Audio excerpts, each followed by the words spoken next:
Ayan guys, paggas tayo dito sa Uni-Oil, malapit lang sa shop. At magkukumplete tayo ng ating consumption. Pupunta tayo ng Bataan. Wala pa? Wag na po. More on electric, full charge, pagpababa. Laging pababa. Update sa ating gas, full tank pa rin, hindi pa rin nabawasan.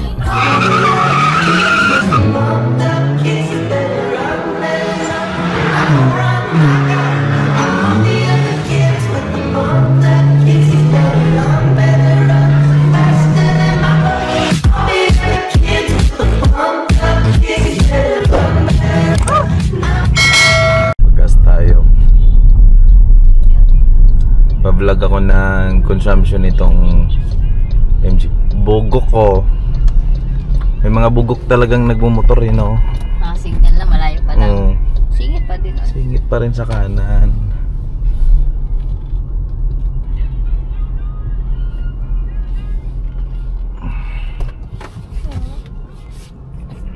Reset natin guys para makita natin ang ating consumption. Yes, reset natin to.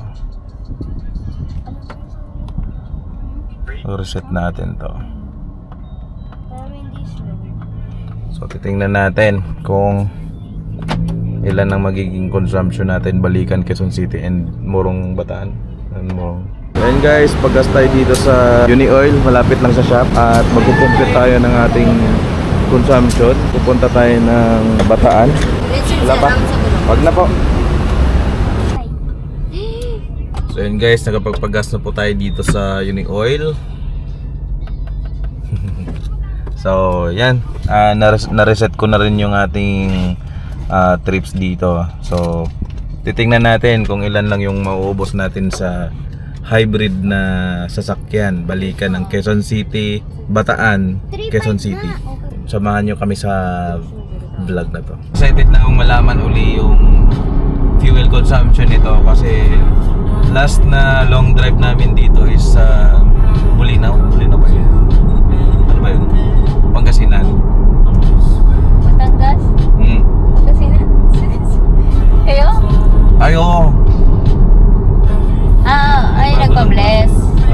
Tapos kasunod nun is yung sa Batangas, sa Laia. Kaso hindi naman kami nag-compute nung hindi ako yung nag-drive nito kasi L3 yung drive ko. So ngayon magko-compute ulit tayo ng consumption para may pakita ko sa inyo kung gaano ka tipid ang isang hybrid na sasakyan. May connect? So abangan nyo ang ating pagpapagas ulit kung magkano yung magiging kalalabasan ng ating karga. Did you wait too long? Tell him that you love him but he's already gone, darling. Did you make two wrongs? Know that daddy never made a right before, darling. You were never made to be the judge, darling. He never changed his way for me to budge, darling. It's feeling like a cold dark winter, the sun still behind the trees, yeah. She asked me if I had another minute and I ain't had the heart to leave, yeah. It's feeling like a cold dark winter, the sun still behind the trees, yeah. She asked me if I had another minute and I ain't had the heart to leave. One day I'll be everything you ever wanted. Until then I'll be out here fighting like it's nothing. Through the cold dark winter. Did you say goodbye, knowing damn well everybody gon' die someday? Did you waste my time, knowing damn well we can press rewind? One day I'll be everything you ever wanted. Until then, More on electric, full charge, pagpababa. Laging pababa.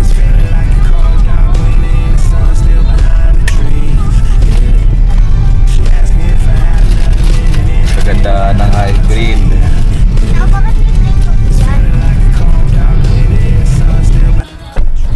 update sa ating gas, full tank pa rin, hindi pa rin nabawasan. Ayun guys, nandito na kami sa Brizo Hotel.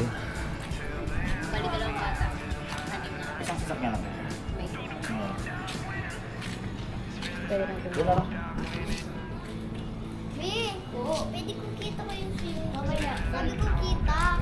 Mamaya nga.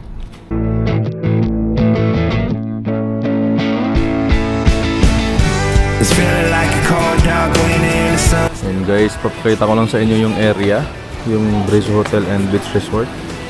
So ito yung view. Ganda, no? Pero yung sand, hindi lang siya white. Black sand dito, black sand. Pero yung view, nakaka-relax pa rin. Diba? Ayan. Nakaka-relax. Yun naman yung importante. Yung ma-relax yung utak natin. Yung wag puro trabaho yung ginagawa natin, diba? Yung pool. So ito 5 feet yung lalim dito. Tapos dito sa mga pambata. Yan. So goods naman siya. Tapos dito malawak rin yung kanilang parking. Ito may terrace, pwede kayo mag-inuman dito. Tapos maglaro ng cards. Yan, pwede dyan. Tapos dito malawak naman yung kanilang parking. Yan. So ito yung MG ko. So nalipat yan dyan kasi lumabas sila Rachel kagabi at wala nang mapagparkingan. Kaya dyan na lang nilagay. Diba? Ganda dito guys. So kung gusto nyo lang naman mag chill, mag relax, i-relax ang utak, pwede na dito. Kasi malamig pa rin. Malamig.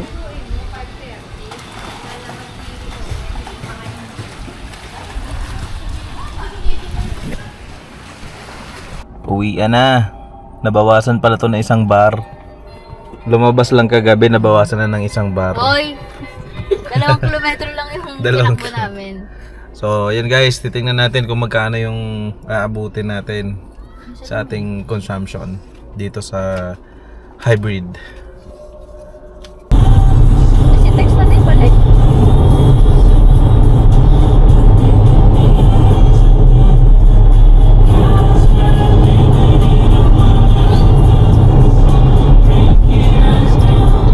So ayun guys, nakabalik na po tayo dito sa Quezon City, dito sa bahay. Yung na-consume pala natin is 3 bars lang, 'di ba? Ganun siya ka tipid. 3 bars lang ang naubos natin guys from full tank. So ang gagawin natin ngayon, pupunta tayo dun sa may Uni Oil na pinapakargahan natin nung Friday. Okay?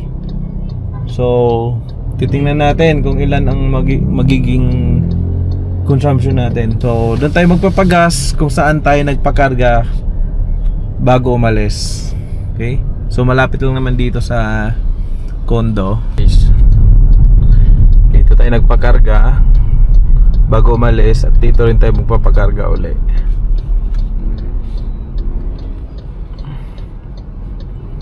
Para malaman natin yung actual na consumption natin. Kaso yung pabalik dito, didiinan ko siya. Kumbaga medyo mabilis yung takbuhan natin pabalik pauwi. So titingnan natin kung ano ang consumption natin. Kasi medyo mabilis talaga yung takbo. Yan, tingnan natin yung ano natin dito. Or kung mag-accurate pa siya. From start, nakaano tayo guys. 173.6. So ito pala. Ito yung accumulated natin guys, 349. So round off na natin yan. Gawin na natin yung 350 kilometers. Okay? Ang oras ng takbo natin overall na naka-under yung sasakyan is 7 hours. Tapos yung tinakbo natin 349.3. Tapos average nya 50 km per hour. Tapos yung consumption is 16.1. So tingnan natin kasi ano yan, kasama na yung hinto-hinto niyan, traffic, ganon. Okay, so try natin, pakarga tayo. And guys, yan lang yung naubos natin, 1,853 pesos. So 23 liters lang ang naubos natin balikan. Grabe. Isipin nyo guys, sobrang layo ng tinakbo natin, pero ang naubos natin is 23 liters lang. Ganon katipid pag nag-hybrid kayo. Kaya kung gusto nyong makatipid din in the long run, isipin nyo guys, kung daily drive nyo is hybrid car, tapos kukumputin nyo yung nagastos nyo sa loob ng isang taon, sobrang laki ng matitipid nyo doon, 'di ba? So ayun guys, moment of truth.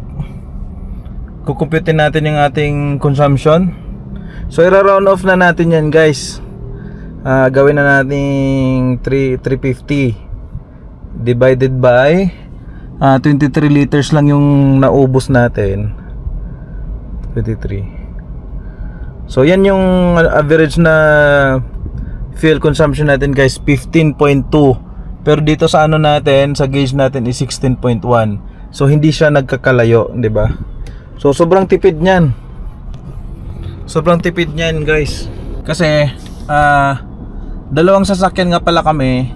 Dalawang sasakyan kami punta ng Morong Bataan. Yung isa Mirage. Yung Mirage is 1.2 ang makina nun. And then galing lang sila ng Bulacan, kami galing ng QC. Pagdating namin ng resort, bawas na ng 3 bars yung Mirage. Itong MG hindi pa bawas, diba?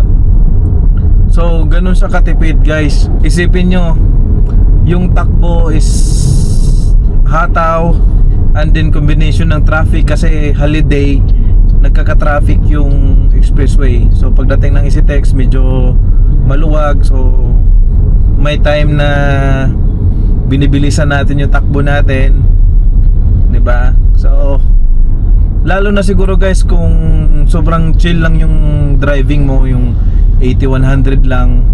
Kasi na-test ko na tong MG na to nung nagbe-break in pa lang ako. Umabot ako ng 23 to 25 km per liter. Pero yung takbuhan na yon is chill lang talaga. Ngayon, yung takbo namin ngayon is hindi. Combination siya ng traffic and hataw. Ganon. So isipin nyo guys, nakarating na ng Morong Bataan, 23 liters lang ang na-consume, 'di ba? Kung sa mga normal na sasakyan na hindi hybrid, automatic yun, yung 350 na yan, almost full tank ubos yan, 'di ba? So ano talaga, kalahati talaga yung natitipid mo sa hybrid at sa hindi hybrid na sasakyan, 'di ba? So sobrang laking amount ng natitipid natin. Sipin mo 1.8 lang ang karga ko, 'di ba? Kung Montero yung dinala ko, grabe na siguro yung gastos ko. Ang mahal, 'di ba? Siguro ubos ako ng full tank balikan. So almost 5,000 yung magagastos ko pag Montero yung dala ko. So kaya naman ito yung ginamit ko, tong MG, para siyempre tipid, and then sobrang smooth, tahimik, 'di ba? So ayun guys, yun na yung consumption natin sa MGZS Hybrid Plus. Okay? So thank you so much for watching. Don't forget to like, comment, share, and subscribe.